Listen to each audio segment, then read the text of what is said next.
Yo, you already know who it is, the Kid Hustle Man Fest. Right now, I need you to like, share, and subscribe to the YouTube channel. If you like the interviews, if you like the content, if you want us to interview more of your favorite artists, more of your favorite influencers, more of your favorite reactions, I need you to like and subscribe to the YouTube channel right now. We're on our road to 5K. At 5K, we're giving away something super special. Make sure you like and subscribe to the YouTube channel right now. Yo, you already know who it is, the Kid Hustle Man Fest. I got a special guest with me today, friend of a friend, family at this point, who I got with me. Man, Darius Martin. Shout out to everybody in the, watching the video and everything. Yeah, man. Well, first of all, where you from, man? So I was born in Texas, raised in New Mexico and Arizona for a little bit, moved to California. New Mexico, you can't just don't skip over that. You were raised in New Mexico. Yeah. Like, okay, what part of New Mexico? Alamogordo. So it's about an hour from El Paso, Texas. So you it's like speak a border. Spanish? Muy poco. Okay. So my mom is actually poquito? Mexican. Yeah. Okay. Muy poquito, muy poco. It just depends on where you're from, you know. How was that experience for you? I did love it. I love the hometown feel. So moving to LA was a big change for me, dealing with traffic and just, oh my gosh, there's so many people all the time. But I love the experiences that I've learned in the big city. You can't learn that anywhere else, you know what I mean? So, yeah. So we went from Texas, New Mexico. What was the next place? Texas, New Mexico, Arizona for about a year, then back, like near the Grand Canyon and everything. Yeah. So it was Lake Powell was where I used to live. And then I moved back to New Mexico. Then from there, I moved to California. God damn. Yeah. So I've been all over, man, like different high schools, multiple middle schools, multiple elementary schools. So for me, moving around was always very easy to just make new friends and stuff. How was that experience, though, with just growing up, having to move so much? I made a lot of friends, okay, but I also lost a lot of friends, too, because, you can't keep in contact if you're in third grade and you ain't really got a phone like that. So, yeah, man, but it made me learn how to move around anywhere I went, you know what I mean? So I was going to ask you, does that play a part in the style of music you make? Oh, yeah, absolutely. Moving around so much, listening to country, hip-hop, R&B. Like, I'm a fan of all music, just good music, you know what I mean? I don't even like to put myself in a genre, to be honest with you. But so you don't consider yourself... I just consider myself an artist. Okay. I just create art that I feel the world needs to feel or hear, you know what I mean? I don't necessarily... the basis of my music is R&B based, but at the end of the day, like, I still make hip-hop, I still make EDM, I still make country songs, I still do rock, like... There's so many different aspects of me that I feel like we can't label ourselves. Okay. Man, that's dope. That's dope. When was the first time you knew, like, you were going to be a successful artist?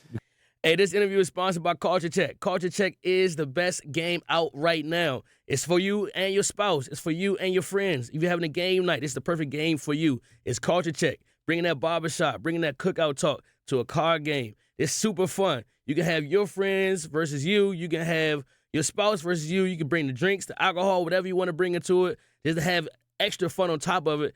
Super fun. Finish the lyrics. Do you know the culture? What do you know? Culture Check is the perfect game for you. I promise you, you won't regret it. Make sure you grab your Culture Check card game. Because right now, man, the numbers look good. Yeah, man, I honestly, I still don't feel like I'm there yet. I feel like having that mindset of always continuing to grow, and no matter how far you come, don't forget where you came from. Yeah. But also don't forget that there's more to be done. There's always more to learn, or we wouldn't be on this planet. You know what I mean? So no matter what, I feel like it's a pro that I have with that mindset of just not feeling like I'm ever gonna be where I want to be. Yeah. In a way. Do you remember your first project you ever put together? Yeah, I just dropped it actually. So this is your first project ever? Yeah, my first project. Everything else has been singles since, but this is my first debut album, Sorry No More. Out now, 10/10. So how was that process of going from just doing singles to actually saying, listen, we got to piece this together. We want to make sure the flow is right, cover art is right. How was that process? Because now you don't consider yourself any genre. You consider yourself as an artist. How is that process going for you now, presenting that to the world? I feel like we just talked about, like, I don't consider myself as a certain type of artist, and the album speaks that. Yeah. It starts off with R&B, then it goes into some Afro beats, and it has some country on it. It has a little bit of upbeat Afro beats, and you know what I mean? So, like, it really encapsulates everything that I am as a person throughout the whole album. It's really a story that I'm telling about a breakup that I've gone through and finding myself again. And I'm not saying sorry for the things that we don't necessarily need to be apologizing for in the first place. You know what I mean? So... yeah, man. Oh, hell, man. Them breakups do it to you. No, they do, man. They give you all the energy you need to write some shit. But it comes with the best music. It does. I don't know what it is, but them heartbreaks is the best Music. You tap into a different kind of energy. So was it emotional, like creating the album? Like, would you cry? You gotta be honest. Would you cry? Not during like recording the albums and stuff, but some of the stuff that I went through to be able to write these kinds of songs, definitely, hell yeah. Do you think the person who you broke up with has heard the album and and knew it was about her? Oh yeah. And did she give you any feedback or response? Like, why would you do this, or was it? Or was I feel like she's gonna pretend like she hasn't heard it. Okay. Until it's just undeniable. Yeah. And then like everybody in her family's heard it, all her friends are gonna hear it, and then it's just gonna be like to the point like, well, I heard your album. You know what I mean? I like this song or that song, but so y'all are still in contact. Yeah, I gotta. Oh, you still like that girl? You still like that girl? Y'all I show love to everybody. The next album, look, sweetest. The next album is gonna be How They Back Together. I love you, baby. It's you the world. They gonna do it again. Hey, shit, if it gives me an album like this again, I'm not opposed. You know, give me all the motivation I need. I was looking up. I see you and your pop started a record label. Yes, yeah. How did that go about? So is your pop in music or no, just because of you? He did music when he was younger. Then he started selling cars and doing his own thing in his business, everything. But I started making music, and then I went to. I was mixing and mastering my own beats, producing, rapping. I didn't start singing until a couple years ago when we actually started putting the label together. But at first, I was just doing everything on my own, man. I was working at the dealership too. I was working at the solar panels for a little bit, just trying to make money so I could afford all these dang sessions and stuff like that, and mixing and mastering. But after that, I had dropped a song, and my cousin had showed it to him, and he was like, "Man, why don't we go back in the studio and get into the, get in the booth?" And then from there, we made our song. We redid that song, and then we went back. And he was like, "What if we just, start a label and we push from there and blah blah blah?" I was like, "Yeah, man." So since then, we've just been cooking up and going crazy with it. But it's been a fun journey, man. I love it. And there's not too many people that I trust, especially in this industry. I was gonna say, man, moving and grooving in your career space with your parent, with your father, going back to what y'all say when y'all came here, is probably a wonderful feeling because, you need that. You know what I'm saying? A lot of people usually hide their gifts and things from their parents. Yeah. And when your parent is fully on board with what you got going on to the point where they want to jump into it, it makes a difference. I was going to say. There's been times when he believed in me more than I believed in myself, So, like, having that from my own father, like, really believe in me and push me. And he's not biased when it comes to my music. Like, he's straight up told me, like, "I don't like this. It's trash." I was going to ask you that. Like, he's very honest. Have y'all ever had those moments where there's been times when he said some shit and I'm like, "Man, my heart. Like, damn, I was just trying to show you some cool shit." How do you, I guess, emotionally get over that and be professional because y'all are business partners at that point? You just gotta write it out. You know what I mean? You gotta accept that constructive criticism and not take it so personally because at the end of the day, this is a business. It's not about what feels good. Sometimes it's about what's gonna make money. It's about what's gonna take our label and my artistry to the next level. So we can reach the masses and stuff like that. So you gotta be able to have some thick skin when you're working with your family, especially. Have it ever been a situation where you proved them wrong? Like, that I knew this one was going to work, this sound was going to sound good. There's been a couple of songs and he's like, "I don't really know if I like that beat." I'm like, "Give me a day or two. I got you." Came back with it. Boom. It's funny. Actually, there's a song on my album like that called ATL to LA. Okay. When I first showed him, he was like, "Oh, it's cool, I like it." And then he came to the studio.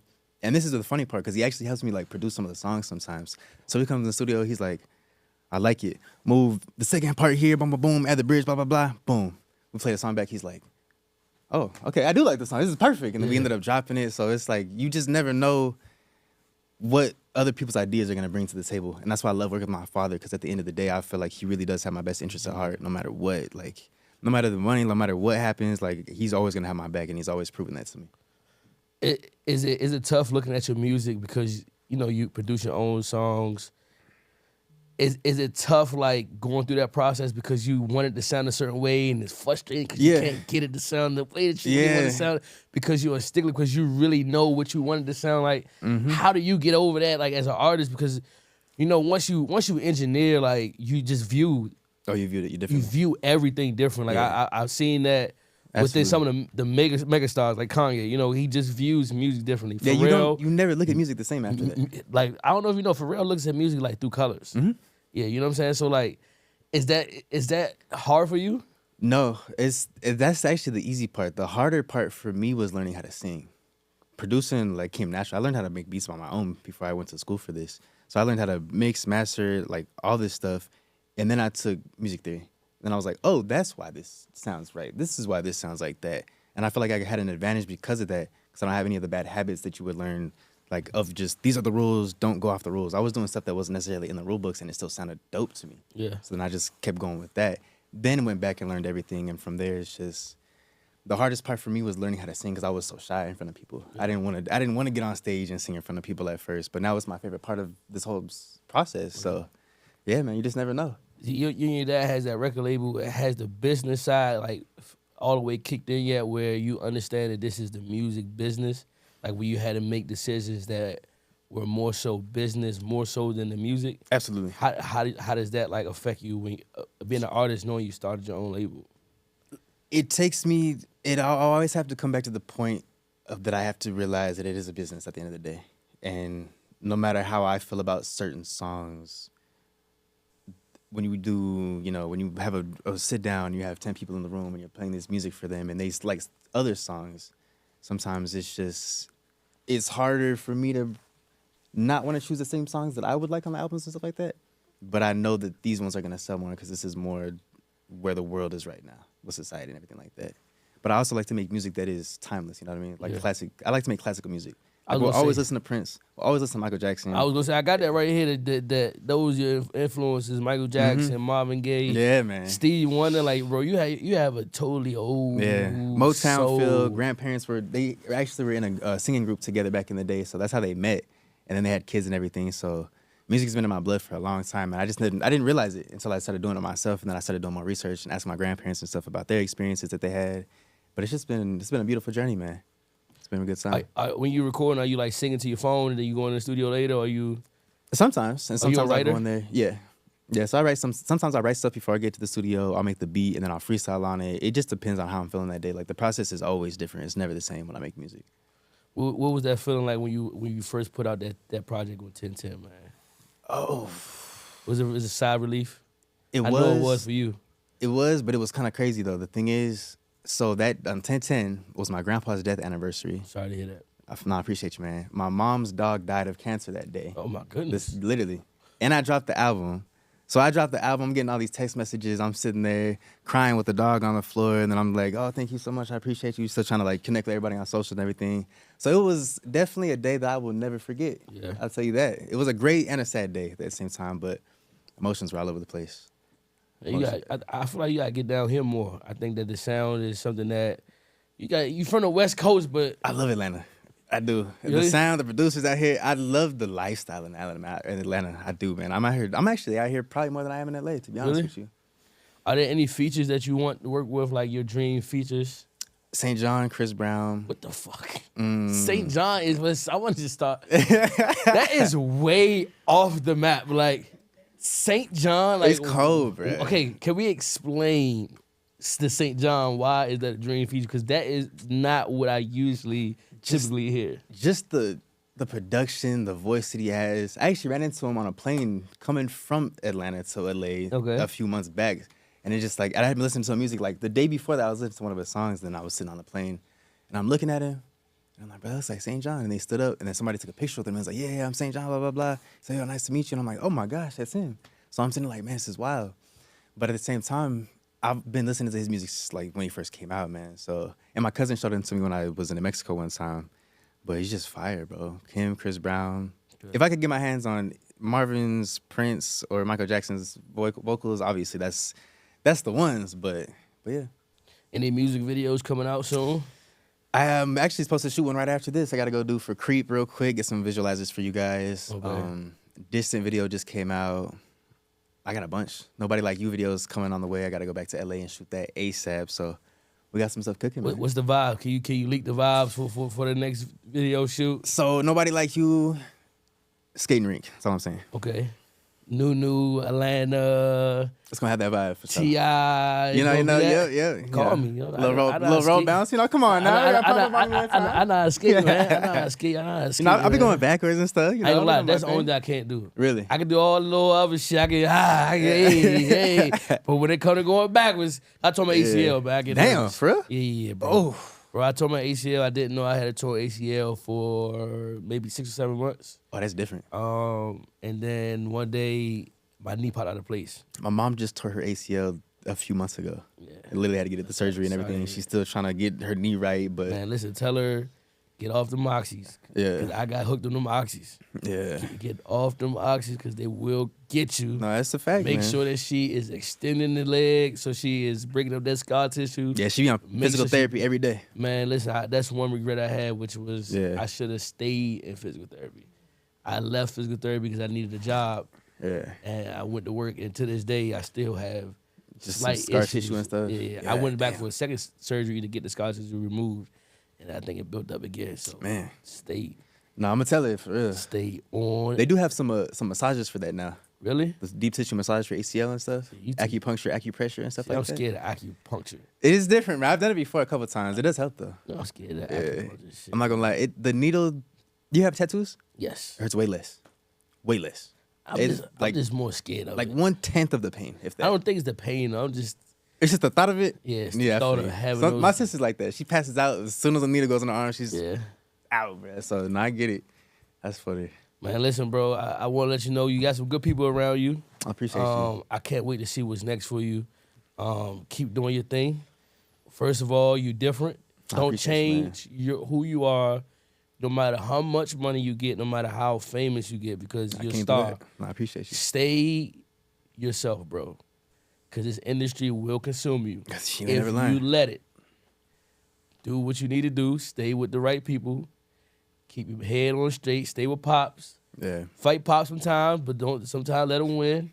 And do what you got to do so you can be successful, bro. I can't wait till we do this again. I'm definitely going to keep your contact, her contact. And we're going to do this at a later date. And we're going to have so much more. I'm going to be talking.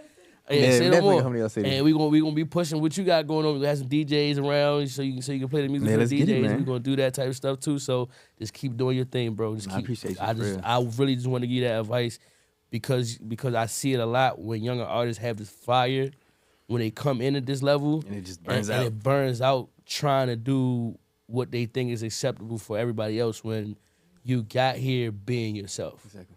You got here being yourself. So my guy. Man. Huh? That was some deep knowledge. Yeah, it's okay to say no. Yeah. It's okay to say no, man. I appreciate you coming through, man. You, man, we gotta get it together. Real one now. Come man, on. As a kid, also, man, fast, we out of here, man. Yeah.